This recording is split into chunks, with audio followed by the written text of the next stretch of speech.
देश भर में लॉकडाउन जो है वो 3 मई को पूरा होने जा रहा है। बढ़ेगा कि नहीं बढ़ेगा, इसका फैसला जो है केंद्र सरकार करेगी। इस पूरे समय के दौरान, लॉकडाउन के दौरान जो राज्य सरकार है वो कहीं ना कहीं कोरोना जैसी महामारी पर लगाम लगाती हुई नजर आई, क्योंकि लगातार हिमाचल प्रदेश में कोरोना मरीजों की संख्या घट रही है। इसके बाद क्या चुनौती है, इस पर हम बात करेंगे हिमाचल प्रदेश के भाजपा अध्यक्ष डॉक्टर राजीव बिंदल से।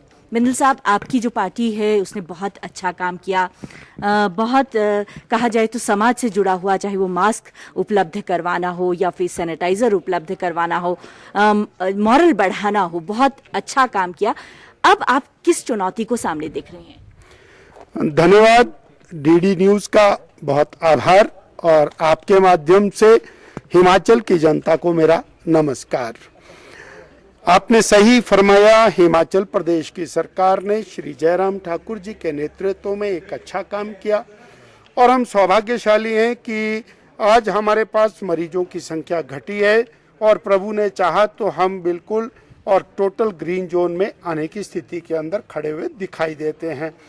और उसके लिए कुछ कठिन फैसले भी लिए और उसके कारण कुछ लोगों को कष्ट भी होता है, परंतु जान है तो जहान है। और अब जो आपने सवाल पूछा उसका उत्तर माने मोदी जी ने दिया, जान भी और जहान भी, अर्थात हमको कहीं ना कहीं थोड़ी सी और एक्टिविटीज़ को शुरू करना पड़ेगा। और वो एक्टिविटीज़, छोटा मोटा व्यापारिक काम शुरू हो जाए, कंस्ट्रक्शन का काम शुरू हो जाए, ग्रामीण क्षेत्रों के अंदर मनरेगा का काम शुरू हो गया, 14वें वित्त आयोग का काम शुरू हो गया, पंचायतों की बाकी गतिविधियां शुरू हो गई, कृषि का काम शुरू हो गया। फिर भी आज हमारे सामने चुनौती है कि हमको डिस्टेंसिंग बना करके रखना और सभी समाज को जागृत करते हुए, कोई बाहर से आ रहा है तो वो सेल्फ क्वारंटाइन के अंदर रहे, अपने आप डिस्टेंसिंग बना करके रखे, अगर उसको कोई बुखार खांसी हो जाती है तो चिकित्सक की सलाह ले। परंतु आज दुनिया जिस संकट से जूझ रही है, उस संकट की घड़ी में नरेंद्र भाई मोदी तारक बन करके दिखाई दिए हैं और हिमाचल प्रदेश में जो आज की स्थिति है ये बरकरार रहे, इसके लिए सब लोगों को काम करना होगा। बिंदल साहब, कुछ लोग कह रहे हैं कि 2 लाख लोग हिमाचल प्रदेश में आने वाले हैं। जहां विपक्ष पहले कह रहा था कि वो आए, अब वो ये आशंका जता रहे हैं कि ये एक बहुत बड़ी चुनौती होगा हिमाचल सरकार के सामने। 2 लाख लोगों को हिमाचल प्रदेश आना, उनकी स्वास्थ्य जांच करना, उनको क्वारंटाइन में रखना, कितनी बड़ी चुनौती ये देखते हैं आप? आपने वजह फरमाया, लगभग 2 लाख के करीब लोग शायद अप्लाई करने वाले हैं और आज तक का आंकड़ा लगभग 70,000 लोग आज एंटर करने की स्थिति में है आज तक मिला करके। तो उन सब लोगों को और जागरूक करना होगा। हम एक दूसरे के रक्षक हैं या एक दूसरे को और नुकसान पहुंचाने की स्थिति में हैं। कोई भी सरकार उनको एक जगह कैद करके नहीं रख सकती है, इसलिए उनको सेल्फ क्वारंटाइन में रहना, अनुशासन में रहना, संयम में रहना, ये बहुत जरूरी है। रही बात प्रतिपक्ष की, तो प्रतिपक्ष जो कुछ अच्छा है उसको अपने नाम डालना चाहता है, अगर कुछ अच्छा नहीं होगा तो उसको दूसरे के नाम डालना चाहता है। आज और लड़ाई राजनीति की नहीं है, आज लड़ाई केवल और केवल महामारी से लड़ाई लड़ने की है। पिछले 100, 200, 500 साल के अंदर इतनी बड़ी महामारी नहीं आई है और दुनिया जिस तरह से उससे लड़ रही है उसमें हिमाचल में हम सब लोगों को मिल करके इससे लड़ना होगा। हिमाचल प्रदेश जो है वो पूरे देश से अलग नहीं है और गृह मंत्रालय ने शायद बहुत अच्छा फैसला लिया है कि सब लोगों को घर भेजा जा रहा है। सब राज्य सरकारों को कहा गया है अपने अपने जो निवासी हैं उन्हें घर बुलाएं। अब समस्या ये है कि 2 लाख अगर लोग हिमाचल प्रदेश में आते हैं, उनका रोज़गार का क्या होगा, क्योंकि वहाँ से उनका रोज़गार ख़त्म हो गया है दूसरे राज्यों से। बेरोज़गारी जो है ऑलरेडी हिमाचल प्रदेश में काफ़ी ज़्यादा है। ऐसे में आप क्या मॉडल सोचते हैं? सबसे बड़ी पार्टी है हिमाचल प्रदेश की, सत्ता में है, ऐसे में क्या मॉडल आप सुझाना चाहेंगे सरकार को कि बेरोजगारी जो है वो कम हो, जो स्टिग्मा जुड़ा हुआ है कोरोना वायरस मरीजों के साथ उसका जो है कहीं हमें खामियाजा ना भुगतना पड़े, तीसरी बात कि हम अपने प्रदेश को सुरक्षित रख सकें। एक बात तो ये कि जो लोग आ रहे हैं उनको कोई सबको रोजगार हिमाचल में चाहिए ऐसी बात नहीं है। उनके पास अपने अपने पास स्थान स्थान पर रोजगार हैं, वो वहाँ पर रहते हैं, घर हैं उनके, सब कुछ है वहाँ पर।